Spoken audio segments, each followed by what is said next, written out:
Cluster bomb से Iran पर हमला, तेल अवीव में तबाही का तूफान। डेली मेल की एक रिपोर्ट के मुताबिक अमेरिकी सेना के अंदर के एक आदमी ने ईरान पर हमला करने वाले सभी क्लासिफाइड हथियारों का खुलासा किया है। दावा है कि अमेरिका, इजराइल और ईरान के बीच युद्ध में अगली पीढ़ी की लड़ाई कैसे होगी, इसकी पहली असली झलक दिखाई गई है। हालांकि ईरान ने 7 दिन की जंग में ही साबित कर दिया कि ईरान को मार सकते हो, झुका नहीं सकते। यही वजह है कि ईरान ने इजराइल की राजधानी तेल अवीव पर क्लस्टर बमों से भारी मिसाइलों से हमला किया। जरा इन तस्वीरों को देखिए। तेल अवीव के आसमान में ईरानी क्लस्टर बम से भारी मिसाइलें कैसे कोहराम मचा रही हैं।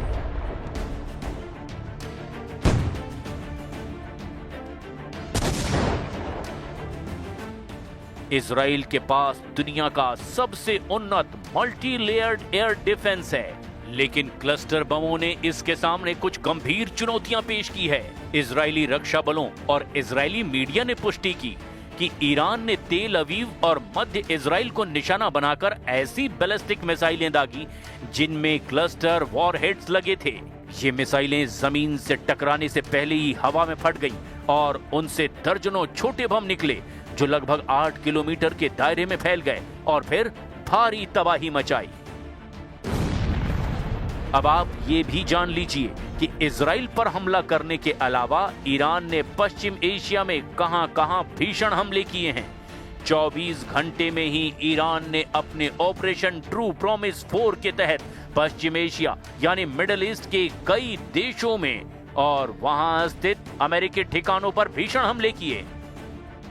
ईरान ने इस बार अपनी सबसे उन्नत मिसाइल तकनीक और ड्रोन स्वार्म का इस्तेमाल किया है। फत्ता 2 हाइपरसोनिक मिसाइल से ईरान का दावा है कि इन मिसाइलों ने इजराइल के डेविड स्लिंग और एरो 3 डिफेंस सिस्टम को भी चकमा देकर तेल अवीव के सैन्य मुख्यालय को निशाना बनाया। लंबी दूरी की खैबर शिकन बैलिस्टिक मिसाइल ने जॉर्डन और सऊदी अरब की सीमाओं के पास भीषण तबाही मचा दी है। शाहिद 238 जेट आत्मघाती ड्रोन ने तेज गति से इराक में अमेरिकी बेस में तबाही मचाई। ईरान के हमले में इराक के अल असद एयर बेस में अमेरिका के 2 C-130 परिवहन विमान और एक हैंगर पूरी तरह से नष्ट हो गए। इजराइल के नेवातीम एयर बेस के रनवे को भी भारी नुकसान पहुंचा है और अब देखना होगा कि आने वाले घंटों में ईरान, अमेरिका और इजराइल एक दूसरे पर कहां-कहां और किन-किन हथियारों से हमले करते हैं।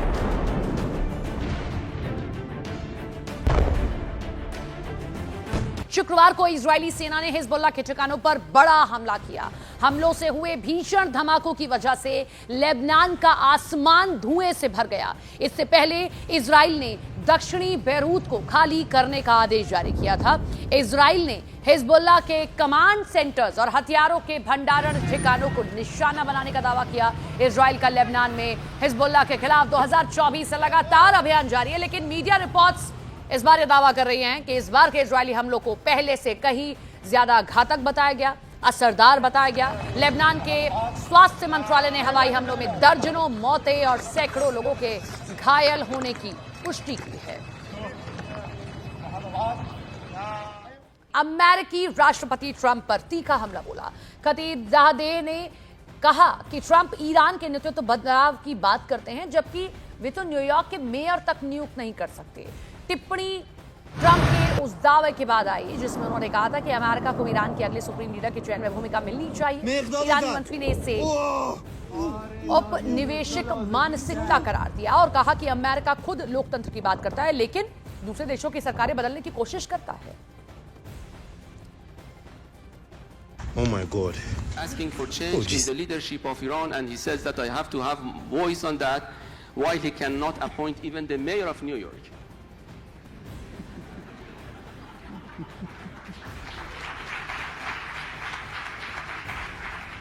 Can you imagine this colonial approach that he would like to see democracy at home, but he would like to topple down a democratically elected president of Iran and assassinating other countries?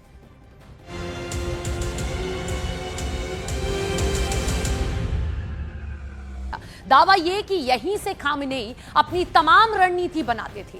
Tehran के जमहूरी street में मौजूद इस bunker के हश्र को देखकर अंदाजा लगाया जा सकता है कि 28 फरवरी का हमला कैसा रहा होगा, क्योंकि तब भी खामेनेई लगभग ऐसे ही एक महफूज ठिकाने में मीटिंग कर रहे थे। मेरे सहयोगी प्रशांत चुरे इस एनिमेशन को आसान भाषा में समझाने की कोशिश करेंगे। इजराइल ने कैसे टारगेट सेट किया, फिर उसे अंजाम तक पहुंचाया है, देखिए जरा। एक्सपर्ट मानते हैं कि अगर ईरान स्ट्रेट ऑफ हॉर्मूज के रास्ते को बाधित करता है तो दुनिया के करीब 20% तेल सप्लाई पर इसका सीधा असर पड़ सकता है। यानी इस जंग का असर सिर्फ तेहरान या तेल अवीव तक सीमित नहीं रहेगा, बल्कि खाड़ी देशों से लेकर वैश्विक बाजार तक इसके झटके महसूस किए जा सकते हैं। यही वजह है कि अब सबसे बड़ा सवाल है, क्या ये संघर्ष जल्दी खत्म होगा या फिर मिडिल ईस्ट में एक लंबी और महंगी जंग की तरफ ये बढ़ चुका है। I hope you are thinking of alternate sources, and I can't think of a better alternate source than the United States of America. We are an energy-rich country. We want to cooperate with you. That is one of the areas where we can cooperate. Obviously, there's long-term and short-term issues here, and we will work with you to make sure that your energy needs are met in the short term as well as the long term. America की ये पेशकश बताती है कि middle east की इस जंग का असर अब दुनिया की ऊर्जा राजनीति पर भी पड़ रहा है। अगर स्ट्रेट ऑफ हॉर्मूज में तनाव बढ़ा तो भारत, चीन और यूरोप जैसे बड़े तेल आयातकों पर इसका सीधा असर पड़ सकता है। दुनिया के कई देश अब वैकल्पिक ऊर्जा सप्लाई की तलाश में जुटे हुए हैं। यानी ये जंग सिर्फ मिसाइलों और ड्रोन की लड़ाई नहीं, बल्कि तेल, व्यापार और वैश्विक अर्थव्यवस्था की लड़ाई भी बन चुकी है। want to commit to a timeline, but certainly it's something that is being calculated actively by both the Department of War and the Department of Energy. They're working very closely. Both secretaries are in all of the briefings on this subject with the president, and this is again something they're monitoring. And if and when necessary, the United States Navy will provide assistance to escort oil tankers through the strait. Tehran पर बम बरस रहे हैं, Israel पर मिसाइलें गिर रही है, खाड़ी में तेल के रास्ते खतरे में हैं। उधर अमेरिका को खुद नहीं पता कि ये जंग कितनी लंबी चलेगी। ट्रंप ने जंग का आगाज तो कर दिया, लेकिन क्या वो इसके अंजाम के लिए तैयार हैं?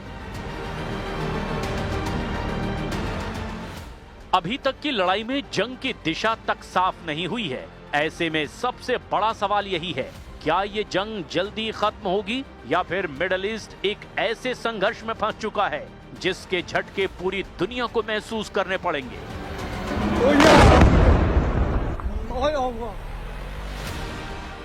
एक तरफ अमेरिका और इजराइल सैन्य दबाव बढ़ा रहे हैं, तो दूसरी तरफ ईरान भी मिसाइलों और ड्रोन्स के सहारे पलटवार लगातार जारी रखे हुए है।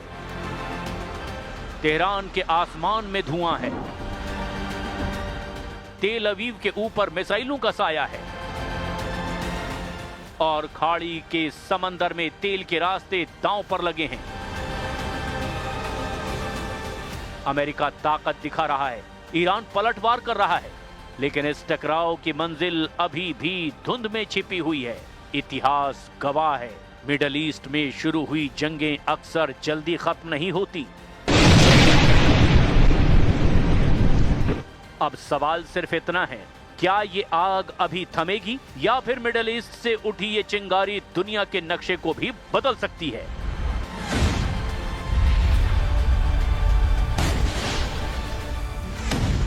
रूस और चीन जैसे देशों का समर्थन तो मिला है, लेकिन यह समर्थन सीमित है। दोनों देशों ने हमलों की निंदा की, युद्ध रोकने की अपील की, कूटनीतिक बयान भी दिए, लेकिन अब तक न तो चीन और ना ही रूस ने इस युद्ध में कोई सैन्य हस्तक्षेप किया है। माना जा रहा है कि रूस और चीन के इस युद्ध से दूरी बनाने की बड़ी वजह उनकी अपनी समस्याएं और हित भी हैं। जैसे रूस पहले यूक्रेन वॉर में उलझा है, कोई नया युद्ध वो नहीं चाहता। तो चीन की अगर हम बात करें तो अपने व्यापारिक ऊर्जा हितों की वजह से चुप है। रूस चीन दोनों के लिए ईरान की दोस्ती जरूरी तो है, लेकिन उन्हें युद्ध में उतरना स्वीकार नहीं है। में तनाव लगातार बढ़ता जा रहा है। इस दौरान हॉर्मज स्ट्रेट में एक तेल से भरे जहाज को निशाना बनाया गया। ड्रोन हमले के बाद जहाज पर भीषण आग लग गई। ईरान की रेवोल्यूशनरी गार्ड ने दावा किया है कि यह जहाज 2 ड्रोन हमलों के बाद आग की चपेट में आ गया। यह हमला ऐसे समय में हुआ है जब हॉर्मज जलदमरूद मध्य पर जंग की वजह से हजारों जहाज फंसे हुए हैं।